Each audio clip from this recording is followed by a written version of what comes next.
We will be diving into how to bill your tenant when it comes to utilities and the different methods we have for doing that. If you are a seasoned real estate investor or a newbie, I'm hoping that you get a lot of value out of that. And with that, if you want to hit that like and subscribe button, it'd be wonderful and it helps out my channel a ton. So when you are looking at charging tenants utilities, know that we're usually talking about electricity, water and sewer, garbage and recycle, along with sometimes even internet or cable bills. Now, with this, always check with your local laws and make sure that when it comes to charging, you don't overcharge or don't do anything that you're not supposed to. Here in Oregon, we can only charge exactly how much the utility companies are charging us unless you include it as part of the rent. Now, we will be discussing 3 types of methods of charging utilities and diving into the pros and cons of each. So with these 3 methods of charging utilities, the first method is usually going to be by square footage. Now, this might change depending on the location and the type of property, but for example, let's take a duplex. If one side of the duplex is 1,500 square feet, whereas the other is 2,000 square feet, then you get the water bill, divide it by the total square footage, and then times that by whatever square footage is on each side to then charge appropriately. Now, the second option is going to be charging a flat rate. This is a good idea when you know exactly how much that water bill is, or whether or not you know what that cable bill is, things of that nature. So the third option is going to actually adding a submeter. So this typically works very well when it comes to having submetered electricity or water. So keep that in mind that these are 3 major options that you have to choose from when you are billing back utilities. Now, when it comes to the charging by the square footage method, it is typically beneficial in the sense of its perceived fairness.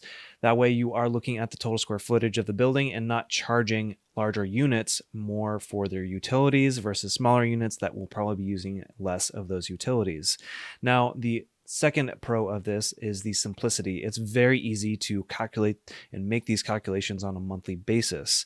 And the third positive option of this is the fact that it's very predictable. A lot of times when it comes to utility companies, they will not be moving rates very high over the year. It will be once a year or maybe once every other year that they may raise those rates. So keeping that in mind, those are the 3 benefits of doing the cost per square footage and charging utilities that way. There are definitely some cons when it comes to charging per square foot. The major cons of this is usually the inefficiency when you start getting to larger units. This way is a little bit more to calculate, and it's maybe not as easy to do on a month-to-month basis. The other thing is going to be the lack of accuracy. So for example, if you have one unit that takes a lot more showers than the other, then that's going to become problematic in terms of that water bill. So even if they have maybe the same square footage, they're definitely not using the same amount of water for each party. Now, the second method to this is charging a flat rate for utilities. These come with 2 major pros, one being simplicity and the other being predictability. Now, with the fact of simplicity is that this is going to be very easy for you to bill X amount for the utilities month over month, and then that also adds to the predictability where you don't have to worry about those changing too much over the course of the year. And just note that you will definitely want to adjust those when you are having those monthly increases on the utility side of things, because they usually adjust about every year. There are also 2 cons when it comes to using this method of billing a flat rate. The first one is going to be conservation. So just know that if you are billing them a water bill that you think is reasonable, but then you have a very unreasonable water bill come in, or it's a lot higher, just note that you're not really promoting that conservation of those utilities. Whereas using the other methods might promote them to conserve that water because they are inheriting that cost to themselves. The second thing is going to be the legal considerations.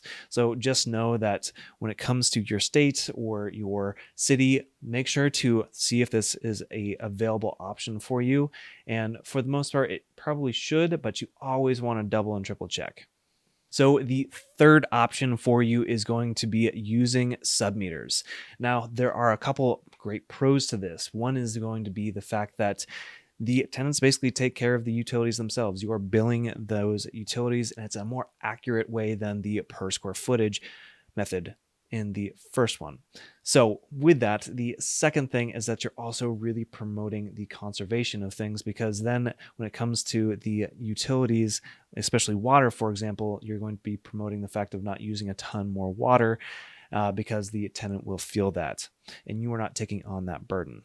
Now, there are a couple cons to this as well. And one of the major ones is if these meters aren't actually added into the property already, it will be an upfront cost for you. And just know that there are some complexities sometimes when trying to coordinate this with tenants and trying to get all these submeters in.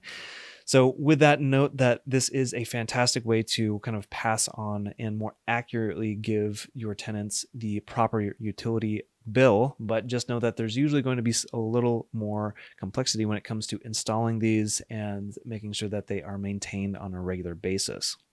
So now that we've talked about these three methods that you can use when it comes to billing utilities, it's very important to make a couple of notes to this. One of the things that you want to do is make it very clear how the tenant will be paying for utilities. Whichever method you decide to use, it is good to outline this in your lease and have all these documents signed.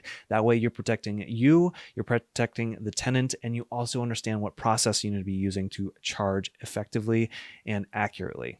Now, when it comes to billing these utilities, I highly recommend that you have it on the same day as you charge for the rent. That way, everything's kind of synced up in a manner and you don't have multiple payments. Always try to make sure that you have that bill due on the same date. That way, it makes it just a little bit easier, and especially when you need to send out notices for that as well. And on top of that, for a last note, is that usually you're going to be setting up a master utility. So for example, an electricity bill, when you have a duplex, for example, or a triplex or quadplex, you are going to be the master or the landlord account on that entire building. So that way, if let's say the tenant leaves, any electricity being used during that time frame would then be billed to you. This is going to be something that's going to be critical when you are first buying a small multiplex, so that way you get on the account and you don't have any disruptions when it comes to the services. Now, we went over a lot of things when it came to how to charge for utilities, what to do with that. And I'm a little curious, what method do you like most and which one do you actually use? Feel free to leave a comment down below, and I'd love to hear what you have to say. If you found this content helpful, it'd be wonderful if you could hit that like button. It really helps out my channel. And also, if you want more content like this, feel free to subscribe as well. Thank you so much for watching.